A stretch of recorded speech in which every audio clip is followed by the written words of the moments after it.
After for All podcast. I am Comedian Nazareth. Thank you for joining us.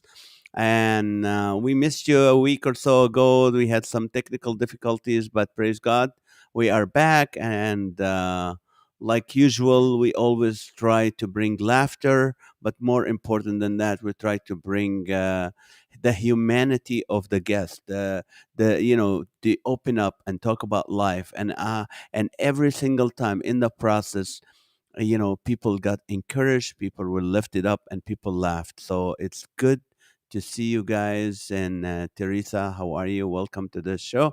So without further ado, I want to introduce our guest. He's a friend of mine, and he used to live in California. And when I started doing Christian comedy in California, he was one of the first people I got to meet, and just an amazing, genuine professional man. Paul Aldrich is a comedian, songwriter, and inspirational speaker. For over 35 years, Paul's funny music and hilarious stand up comedy have been featured at thousands of events across the USA and around the world. As a recording artist, Paul has 14 projects to his credit, including his award winning CD, Mock and Roll. While working on his BA in music education, Paul became a volunteer at Young Life Leader and began performing skits, leading songs, and creating his own humorous songs and routines. With his Young Life experience as a foundation, Paul started traveling throughout the US, bringing his unique brand of humor with a message to people of all ages. In the words of author Chuck Swindoll, Paul is very funny man and not a little bit crazy. If you can take a solid dose of outrageous fun, then Paul Aldrich is the ticket. In the words of Paul, I was born in Fresno, California, then lived in LA for several years before moving to Tennessee with my author speaker wife Kim. In addition to my life on the road, I produce and host the Paul Aldrich and Friends variety show in Franklin, Tennessee. Please welcome my good friend, comedian Paul Aldrich. Hi, Paul. Hey, Naz, good to see you, man. Hey, thank you so much. Thank you for you look good, man. How are you? I'm doing great, real good. Okay, you left California. I did. Why? Why? Oh, wow. A variety of reasons. A little lower cost of living here in Tennessee. A very central place to travel from. Mm. You know how it is. You're always working against time zones, traveling from the West Coast. So a little simpler thing. Plus, to get a little bit connected with the songwriting community here in Music City. And so just a variety of those things was just kind of time for a new start. So lived all my life really in California until 10 years ago when Kim and I moved here to Middle Tennessee. So you were born in Fresno?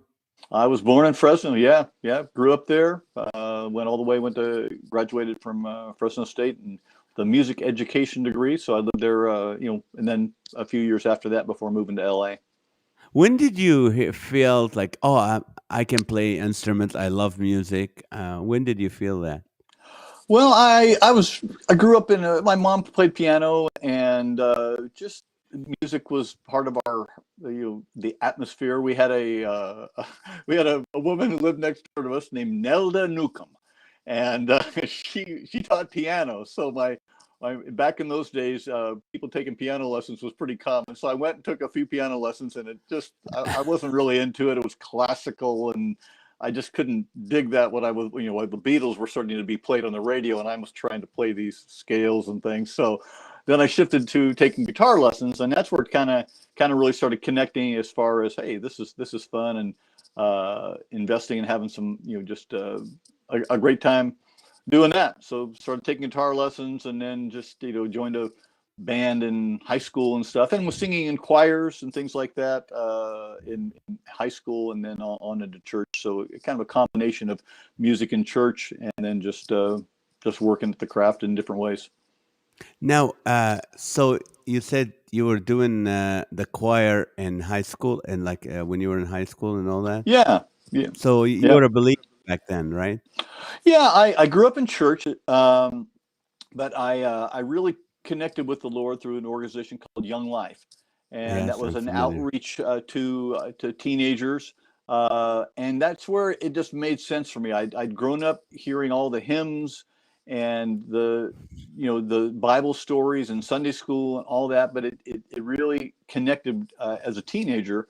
And when I really understood that God loved me, that it wasn't just a bunch of rules, it wasn't just the rhythms of the church at that time going through the motions, but it was really a relationship with Christ. And so through Young Life, I experienced the fun, the human side of that, and that led me to the truth of the gospel of this God that loved me, that loves everyone so much. And the timing was right. The seeds had been sown. I'm thankful for all those Sunday school teachers who I sent into retirement. Uh, just the people that sowed in my life when I was always energetic and verbal and had a comment for everything. And somehow people hung with me. My parents hung with me.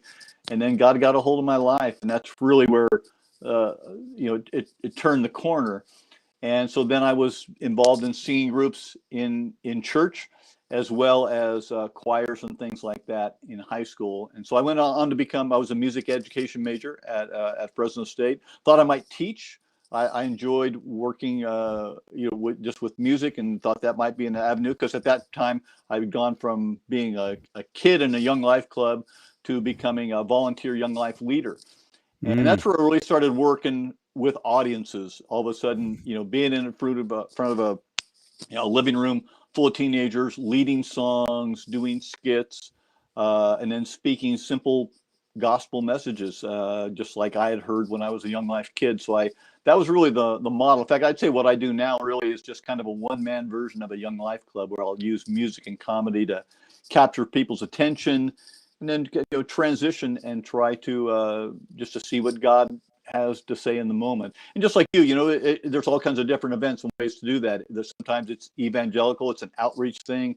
Sometimes you're encouraging believers in just in their own walk, or you're raising funds for a specific cause that is close to the heart of God. So the kind of transition can depend a little bit on the audience you're in front of and the venue you're at, or the occasional comedy club where you're just bringing the funny, good, clean fun, and the ministry really happens off the stage, more with people, with things like that.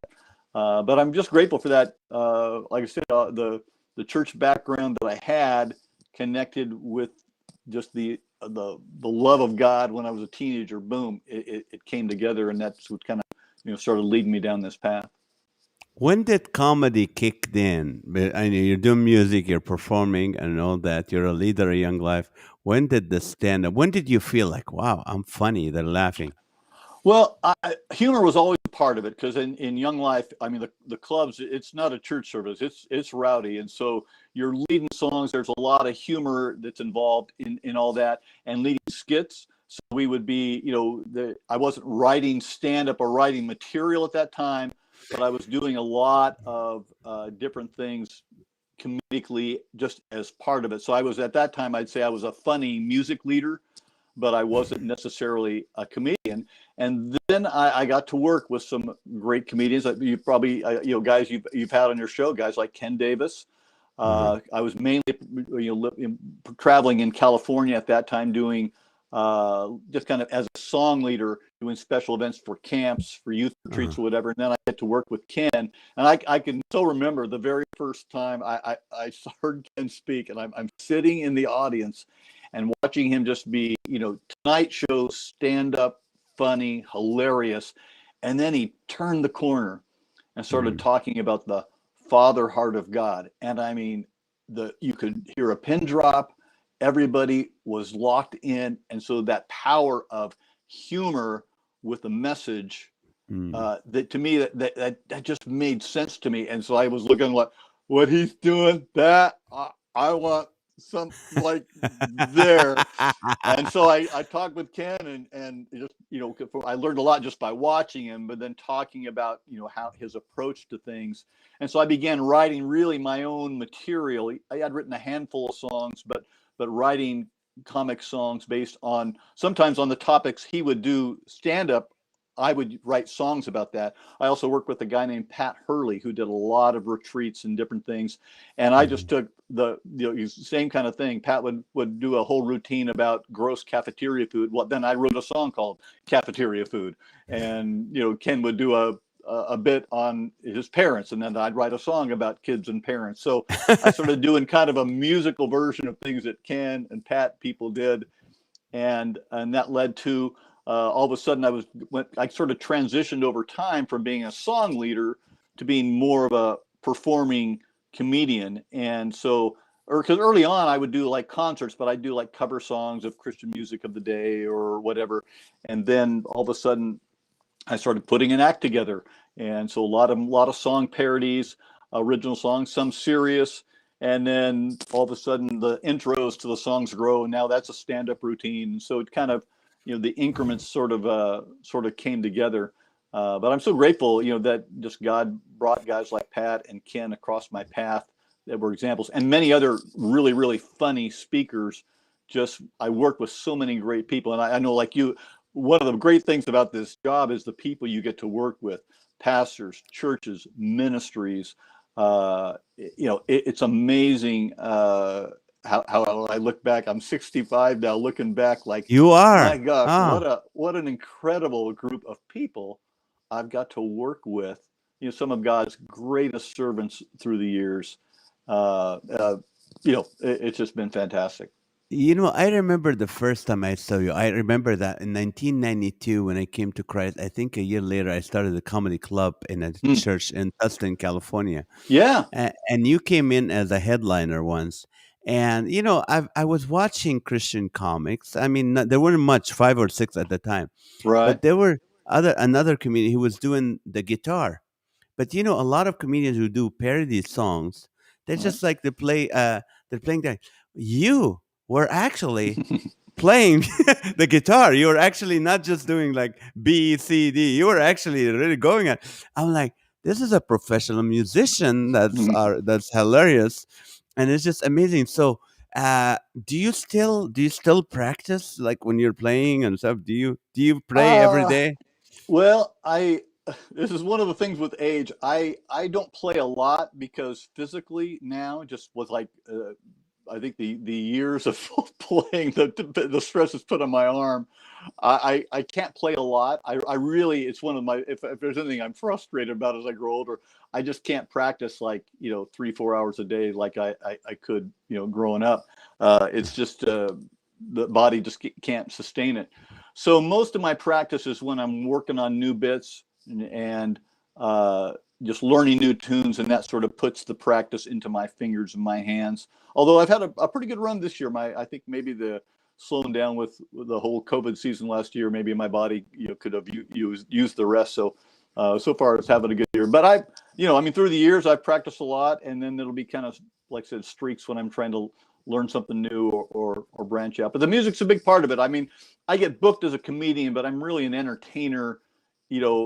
That's for like a comedian, I'm a really good guitar player, and for a guitar player, I'm a pretty good comedian. I don't know that I'm great at either one, but the combo works to make something unique, and I try to just give people a wide palette so of just experience, so that they never know quite what's coming next. And then I can also turn the corner, which is different from what a lot of comedians do. I can go into a mellower space because of the music, doing ballads and writing serious songs that could last for several minutes, as opposed to with comedy, you have to be careful of if it's too serious for too long, it's just energy goes from the room. You have to find ways to space it out. So the music lets me kind of, I think, gives me a little more flexibility, just to just kind of stay in the sacred space sometimes in certain events. If God said, Paul, okay, yeah, either music or comedy, what would you choose? Oh, music.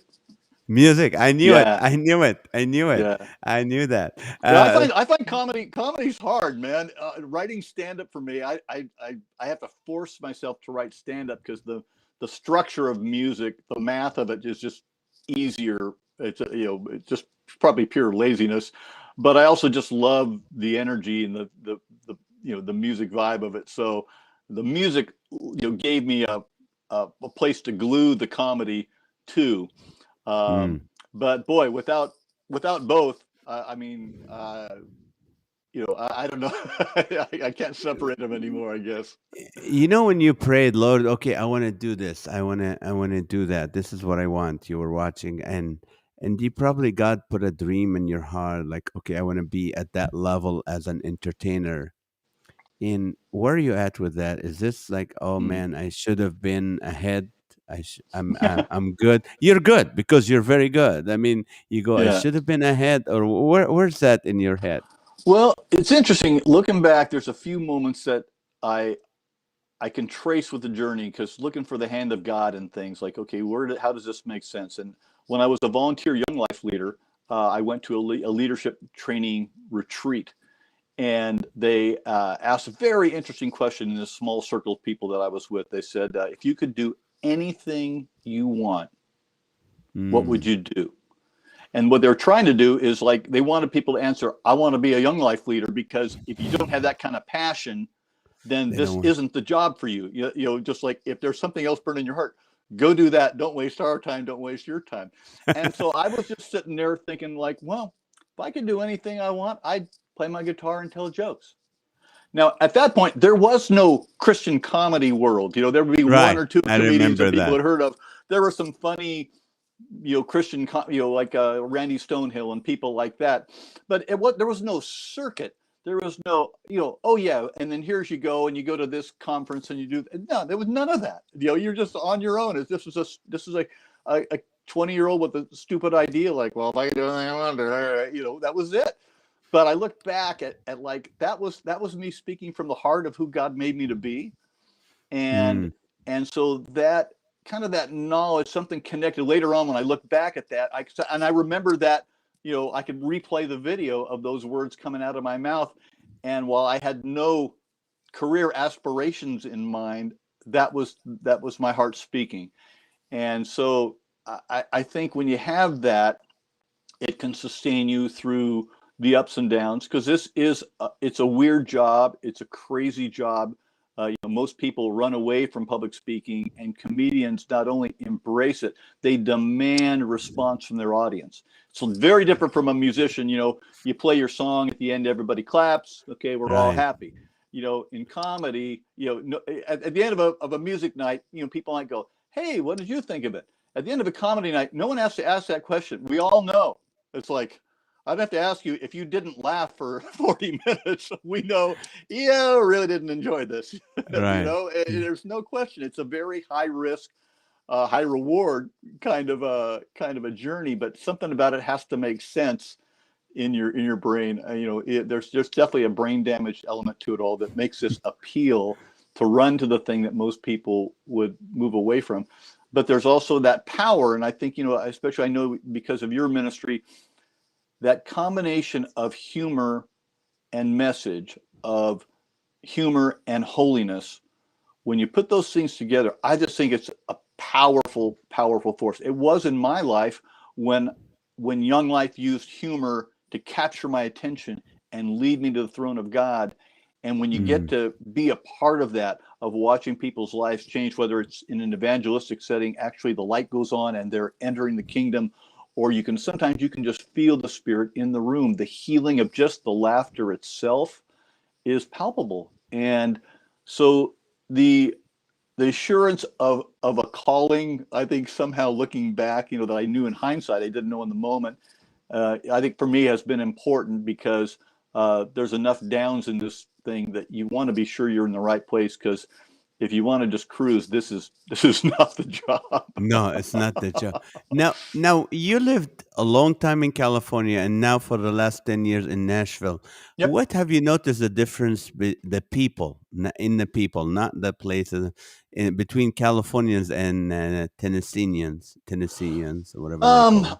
well, I don't know if there's a huge difference. I think the pace here it's just a gentler place to live. It's just not as intense. I think just of the traffic and proximity and all that stuff. The atmosphere is more relaxed. People, it's very, especially here in Middle Tennessee, a lot of transplants, a lot of Californians live in Williamson County where I live. So that wasn't that radical a change. This feels much more akin to Orange County than than LA County where I live. I know So what you're saying. Yeah. yeah. So but I think the difference is, it just in travels in general, city versus country. City people tend to be have a lot in common versus rural is different. I find that divide more telling than California versus Tennessee. That's real general, but LA versus Nashville, well, they're cities. They've got a lot in common, except I would say there's just a gentler atmosphere. In LA, if somebody says, let's have lunch, that means goodbye. But in Tennessee, it means let's have lunch. So you have to interpret things a little differently here, I think. You're right. Paul, you were single until what age? I got married at 45 for the very first time. For the first. So what was Yeah. that like coming? Because I think being single at 40, were you in those years before like and 35 and 40 going, uh, God has someone for me, or you were like, okay, I'm done. If it happens, it happens. Mm. What was your thoughts back Ooh. then? Well, I'd say it phases in and out of those things. Sometimes uh, you can be really discouraged.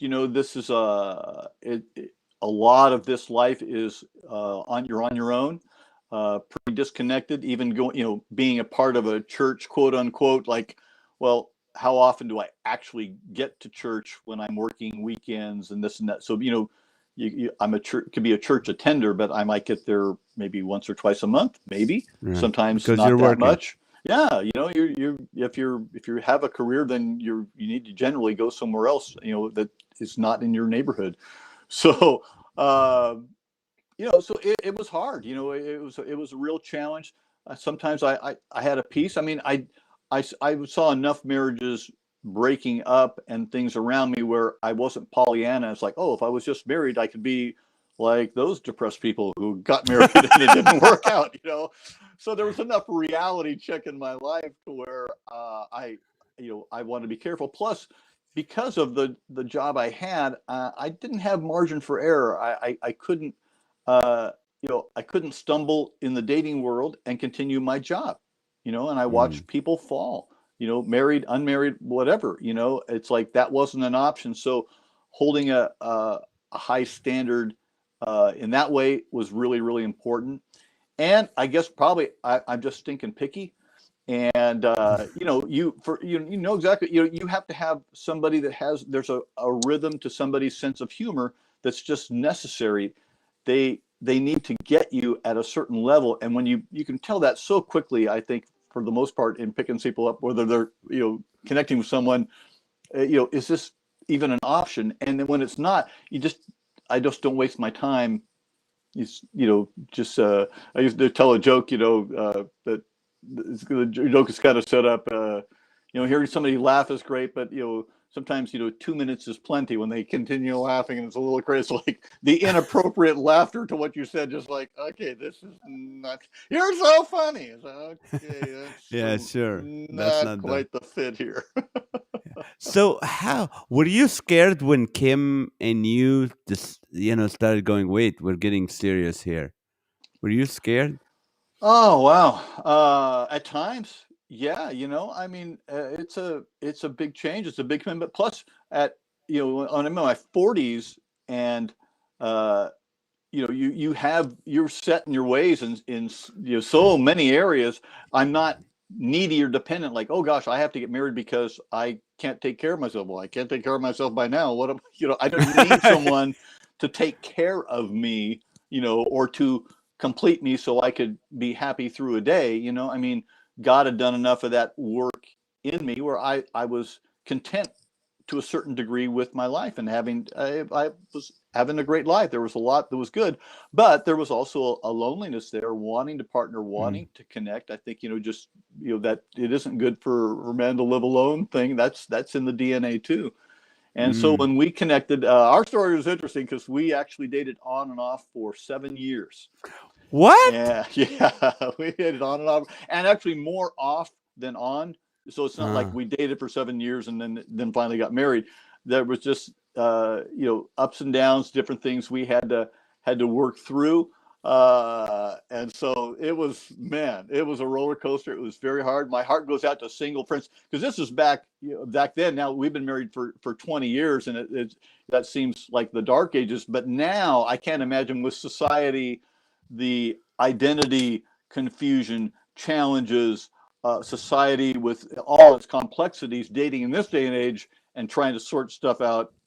Man, I look back. We actually had it pretty simple, even though it took us a while because of challenges we'd each had maybe from the past about whether it's family or other relationships or just things in general. But one of the things that was buzzing that I would say about my wife is just I never doubted her heart for God. Mm. And that's why I think we kind of kept coming back, because there was never a question that she was going to be a Christ follower all her days, with or without me, that I wasn't responsible for her being a God seeker, and Mm. nor she for me. And I think that's been the glue through the years. And there's ups and downs in well, it happens, man. Life seasons come, seasons go, but that we had that spiritual connection in common, not just and we were both Christians, but no, we had a similar passion for God. God had done a similar work in our heart, and we had a Mm. similar desire to bless people with our lives, with our skills. And so that connection is definitely what kept drawing us back to go up and down for 7 years, and then to finally make the plunge. But it was still scary because boy, it's a commitment, and it's never the same. And that wasn't I don't know, it just wasn't a casual like, hey, I hope this works out. It's like, no, I'm all in, and I'm still Do, all in, but it's do you work. remember? Do you remember the seventh time the deal closer, the sale? Do you remember what was it that said, "Okay, let's do it then"? After Mm. 7 years on and off. Well, I think it was more Kim's hesitation than mine, due to Mm. just challenges with her past. I would say, where so she finally was at a place where she was ready, and then I had to. What was hard was like, oh, you're ready now. I had to really look at it, because it just hadn't been a possibility up till that time. So it was sort of weird, like, oh, I guess the ball's actually in my court for a change. For a change now. And that was like, oh, and then she's like, she's ready to go, and it's like, well, could I have a moment here, because Uh-oh. I've been kind of hanging on the edges for quite a while. So I don't know, just it was a step of faith at that point, because there was a lot of hurt through the years of the on and off thing. It's like, man, I got some healing here. I'm ready to go forward, but I'm still kind of hurting. This has been a long journey. Still Now, a what few was skin knees to take care of. what was the first year where like, nope, this is how I do things. This is how I've always done things. I'm not talking just you and her. Was that there? Was that there conflict? Well, I think uh, a little bit. I mean, but I don't think that we weren't the gee, you're squeezing the tube of toothpaste wrong. It was not that stuff. It was more, I think, kind of wanting to make up for lost time, and just we wanted Mm. to have a mature relationship immediately, and it just has to go at the pace it goes. I think just trying, not just like everything had to be perfect, but just we want to bless each other, and help each other achieve everything that God can through us. And I think just letting it take its natural pace was maybe one of the adjustment challenges. Expectations just being brought into reality, and just learning to serve. Especially the challenge after being single all my life until 45. You don't realize basically how selfish you are, how much Ooh, wait. Stop, routine. stop, stop, stop, stop, stop, stop, stop, stop. Oh my Lord. This is powerful. This is powerful. Oh my Lord. I mean, I have a lot of single friends, and you are right. Say that again, Paul. Say that again. Yeah, People need to hear this. after 45 years of being a single guy, you don't realize how selfish you are. Just Wow. how your routine can be something you worship, or that is your identity, and for it to be interrupted can feel like, well, that's not right, because this is the way it works. And seeing that, I mean, that's one of the biggest things I think about being married. It's just if you want to remain distant and self-focused, then don't get married, because you get married, man, it gets it's a butt kicker of just seeing. You want to find out how to serve somebody? Well, get married and commit and be all in, because you're going to learn to be a servant.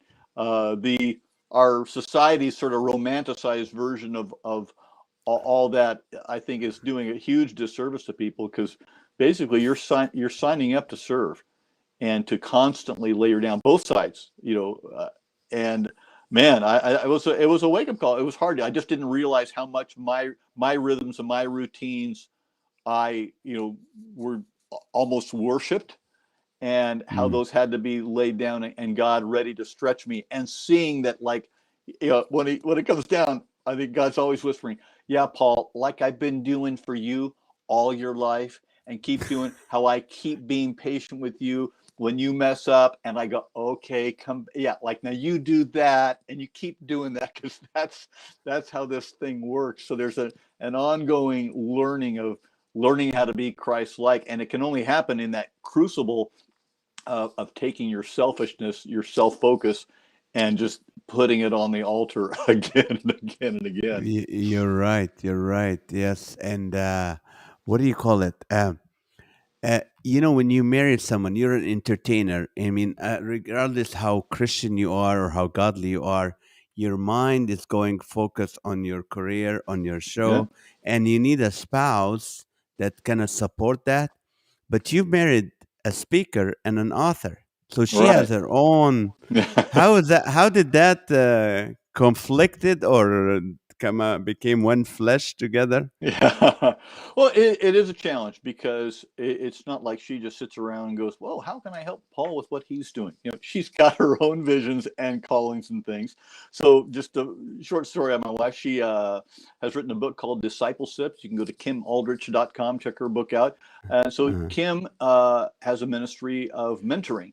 And so she comes alongside mainly millennial girls, and just pours her life into them one on one. And then she also teaches at conferences and things, usually on the subject of discipleship. So she just pours into lives constantly, and that's where her thoughts are going. And so when when she wrote that book, I mean, a lot of our focus was on getting that book birthed and the whole thing. And so that's like, what about my stuff? Well, this or that, So you definitely have to find rhythms in each season to make sure you're looking out for each other, because there are deadlines and there's callings and things you have to go through. So it's generally worked out well. I mean, the upside is they can understand your world pretty well, because they have enough of that world of their own. When you have mhm. somebody who is also an entertainer, minister, speaker type person, um, but finding airspace for both things, at times it's a bit of a trick.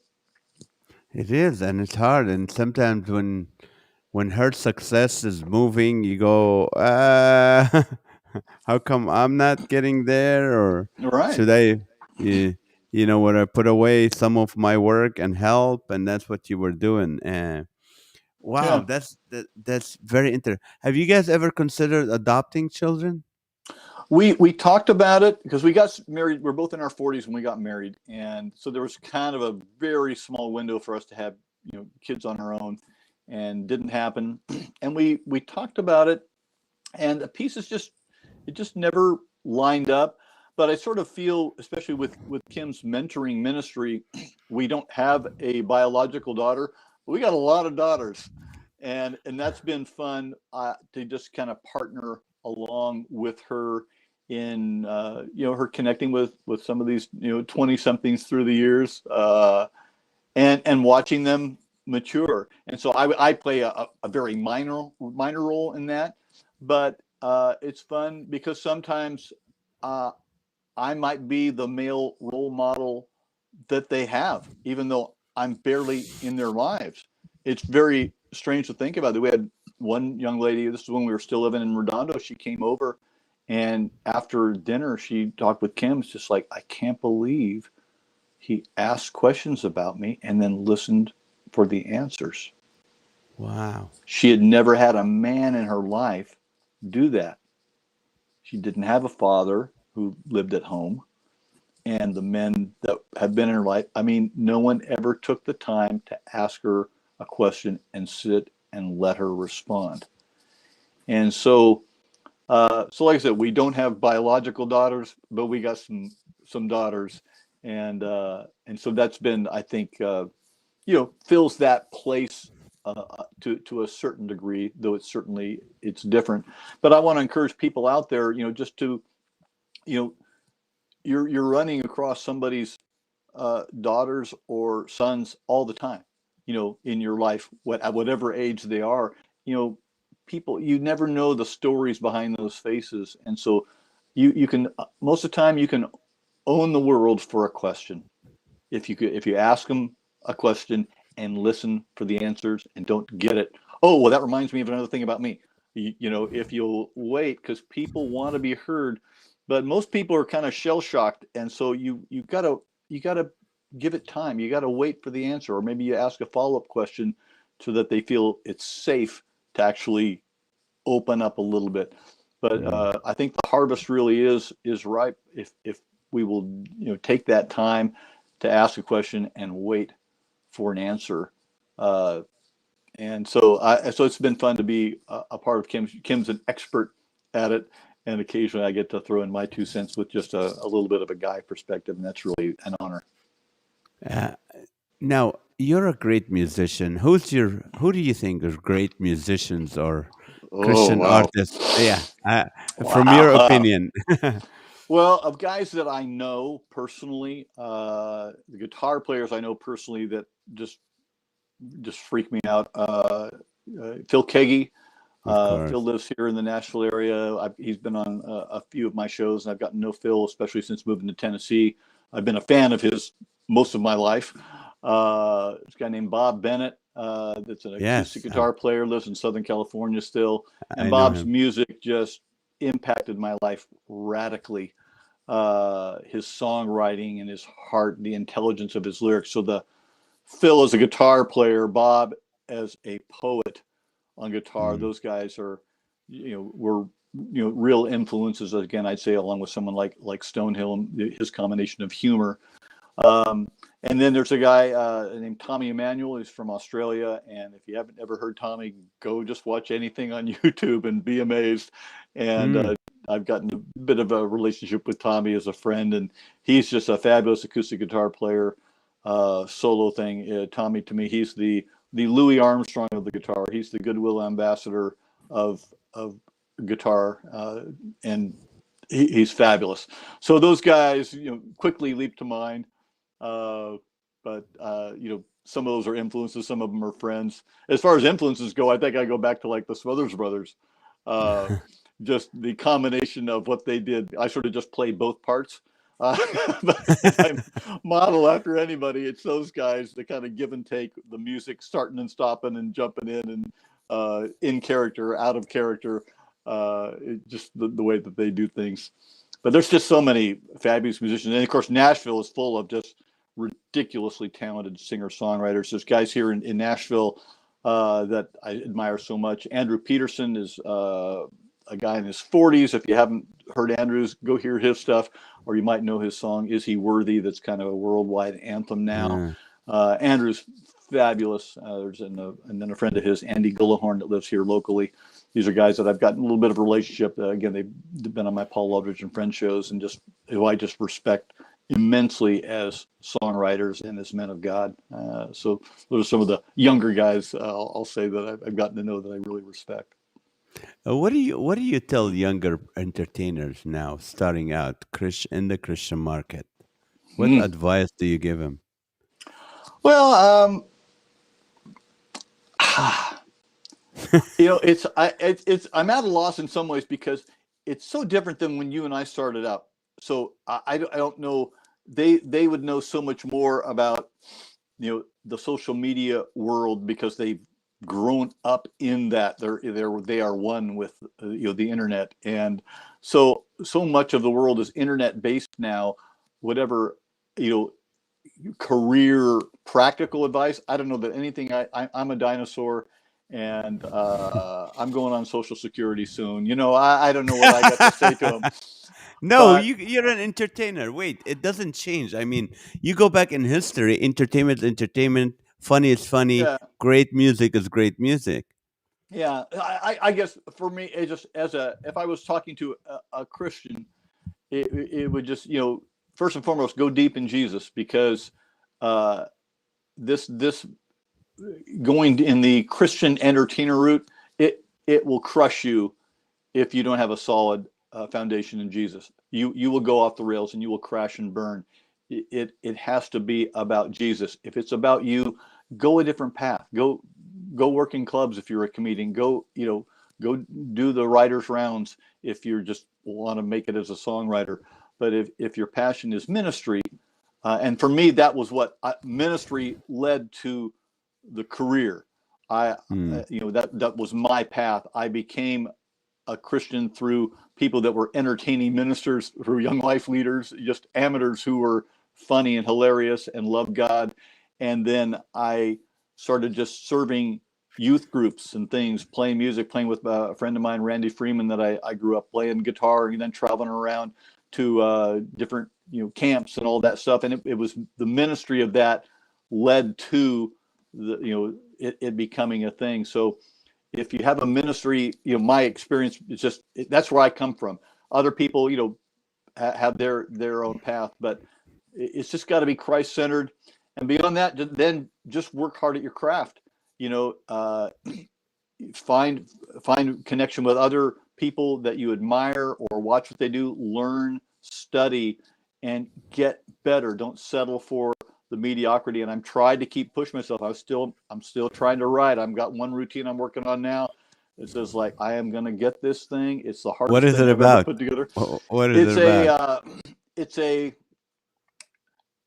through the years, I've written a lot of different songs for different special occasions and holidays, and I'm basically combining them into one medley that's going to be about 7 minutes long. So it's Ooh. going to be a whole bunch of short things, and it's a challenge because it blends one thing into another, and so musically it keeps changing keys and this and that. So the transitions of it it's like tweets.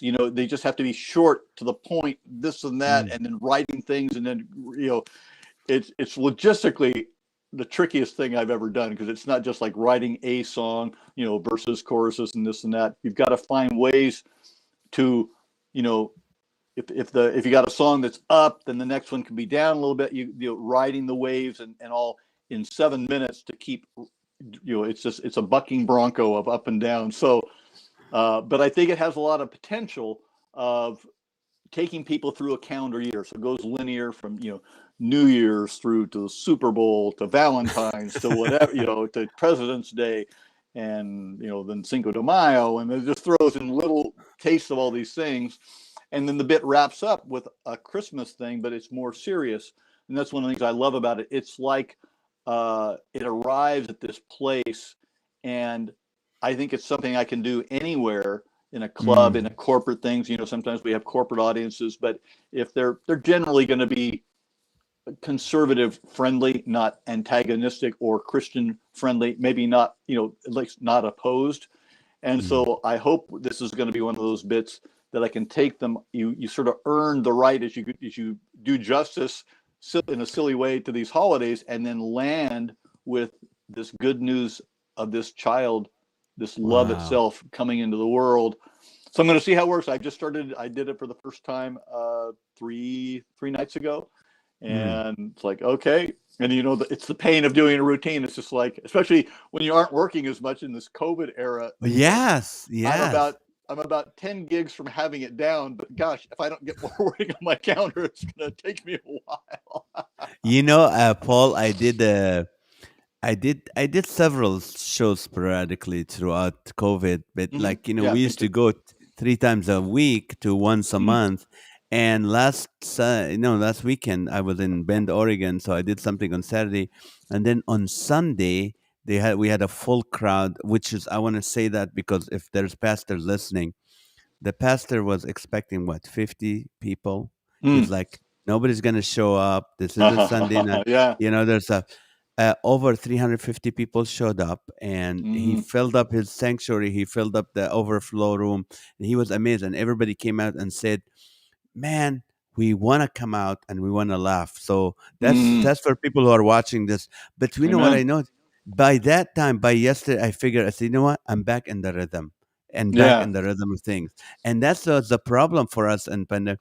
But how did you go through that pandemic, the whole year and 2 months? What Well, was that it like? was a very interesting year for me. I actually had a great year Mm. because I got the first ever regular job. It just worked out.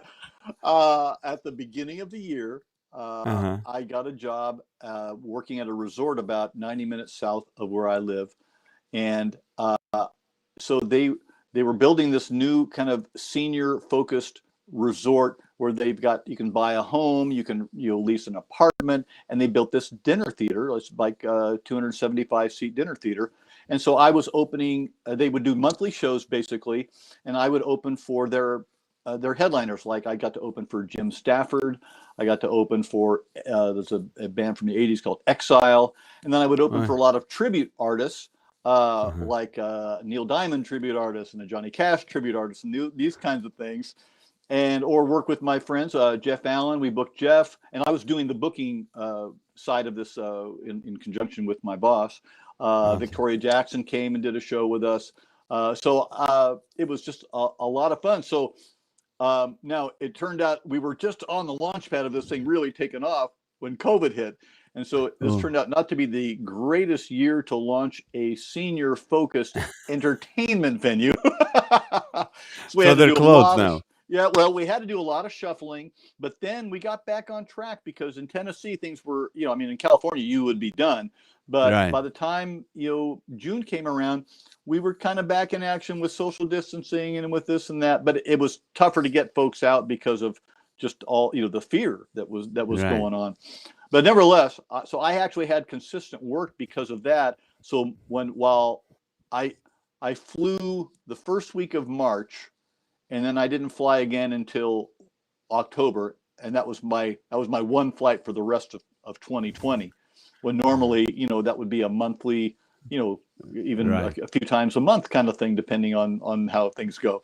So everything canceled, everything kicked, but that sustained. So it was wonderful because the from a comedian standpoint, the pandemic is sort of a gold mine because there's always fresh news you can comment on all the Right. time. It's just changing, and so if it's, oh, we've run out of toilet paper, okay, there's a joke or a song there, okay, and then it's this and it's masks and it's the government and it's so there was a lot of stuff to play with as I'm kind of being a commentator for the years I'm opening at these resort shows. So Right. that made it easier. So it's funny now that that job ended at the end of 2020. So I'm almost feeling like COVID is hitting me now. Like, oh, that's right. I've got to resurrect a career here. I've got to keep writing and write non-COVID jokes, and I guess I should try and get some bookings here and to follow Right. up and get new material in the pipeline. So it's kind of hitting me now. What was hard last year was watching so many friends suffer, of Mm. comedians, musicians, and here in Nashville, so many people work as part of the industry. Truck drivers and backstage people and sound engineers and all these people. These are my friends, and they just nothing. Mm. Friends with they did like one night of a tour, you mentioned Michael W. Smith. I had a friend, yeah, we went out one night and that was it.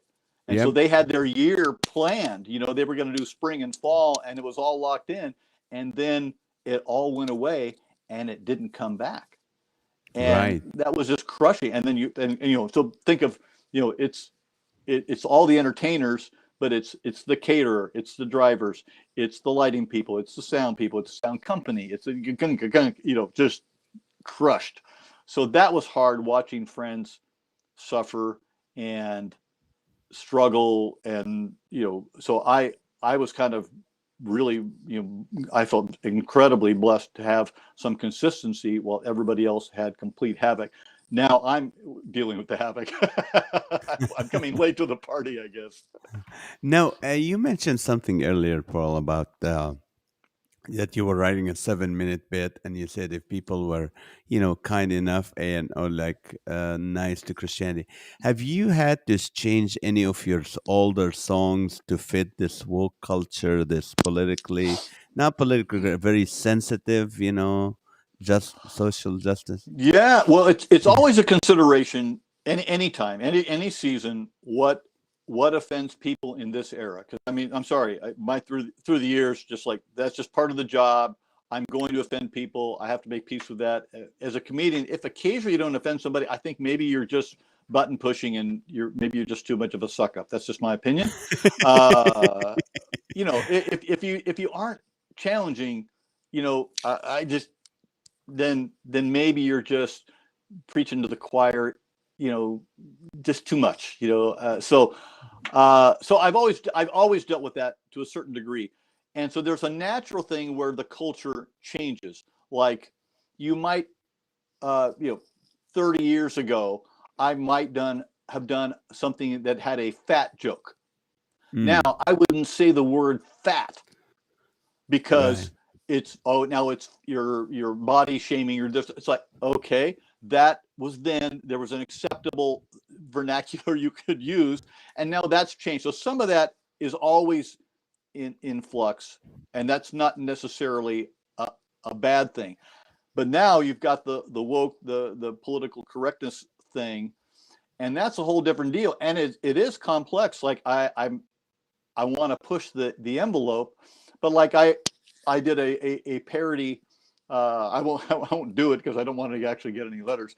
But where the lyric is just, it basically was making a statement that two genders is a good thing.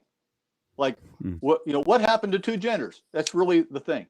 And man, I could feel the air go out of the room when, because the subject just being brought up, you know, be, and it's like, okay, so no one's telling me I can't do that, or well, sometimes they are, but it's not effective. If I want to speak to that, I've got to find another way to Mm, speak to that particular issue, because everybody's so sensitive to it. They just rather not have it brought up. Please don't. yes. If I don't want to have see some. They don't want to have someone see them laughing at that joke, or they're going to cheer, and now it's like becoming, you know, uh, a Trump rally or something, and it's just like there's a Right. time for a Trump rally, but it's not if I'm in a room of mixed people. I want to bring people together, not throw out things that are going to make the sides split, one side and the other. So it's a challenge. And I'm part of a writing group, and we all we always kind of look like, okay, can I do this? Is this too much? Is there a better way? Sometimes it's in the setup, Mm. and if you set people up, if they can be prepared that something's coming. I used to do that with. I had a song called the dysfunctional family theme song, and I would and it would just make fun of a typical dysfunctional family theme song, which is really funny unless that song is sounding exactly like your life, and then it could be crushing somebody's feelings. But I prepared folks for what was coming, in sense like, okay, if I offend, sometimes I would apologize in advance for something that, while really it's just gentle, but for somebody else, or to give the audience permission to laugh at it, because I'm not trying to be hurtful with it. Now, sometimes it's just stunning. You think like, how can this possibly Mm, be be- hurtful to someone when they've heard my heart for 60 minutes, and they're going to get offended at this point in the show for that? Like, really? But yeah, it happens. I'll tell you, this is a story. My most requested song through the years is a song called the Dyslexic Love Song. And and so I through the remember years, that. and I've had a handful of people, maybe I can count on one hand, maybe 3 or 4 times where someone has been offended, like, oh, you're making fun of people with dyslexia, or whatever, there's that kind of thing. But I it's so here's the story. I'm at an event in I think it was Wisconsin, Mm. And so the event, it just rocks. And this is back in the days where we actually like sold stuff at the product table in large Yes. amounts, the Yes. good old days. And Yeah. so after the event, I'm back at the product table, and I've got, I don't know if they were even CDs at that point. They might have been cassettes, okay, and T-shirts and whatnot. And people are coming. It's like it was just an electric night, and so people Yeah. buying stuff. And then there was this woman. I was probably in my, I don't know, I was probably 45, 50, and there was this Mm. woman kind of behind me in her 60s, and just with this scowl on her face. Ooh. And so I knew she wanted to talk to me, and it's like, but I'm busy, and the people, oh, you're great. Oh, this is okay. I'm soaking in. Yeah, you're right. I am great. No, no. So, so I finally I got a little break, and I turned to her and said, "I can help you." She said, "I just want you to know, I have a dyslexic child, and I hope one day you have a dyslexic child, so you will know the pain." And she is just pouring this venom. She hates my existence. She is cursing my potential future family. She's so angry. And I wanted to talk because I knew she was just pain. She was in pain, and Mm. I pulled that scab off, and she just, and then I wanted to talk, and then she just left. And I'm like, Oh. oh, and I take that all seriously. And you know the man. 100 people can praise you. One person says something negative, Oh, and that's it. you're like, That's I it. can't even sleep tonight. It's that kind That's of deal. it. So I'm just shredded to my soul. And then I turn, and I swear, a Hollywood director could not have turned this better. I turned, and this kid with a smile as big as the moon said, "Hi, I'm dyslexic. I think you're great." And he shook my Yes. hand. And his mom Ah. was there beaming like, "Oh, he has a dyslexic hero because, this song, you wrote a song for my Ah. son." So Ah. same people, same event. For one, I was the curse and maybe the worst thing she had ever heard. She felt like I was mocking her pain.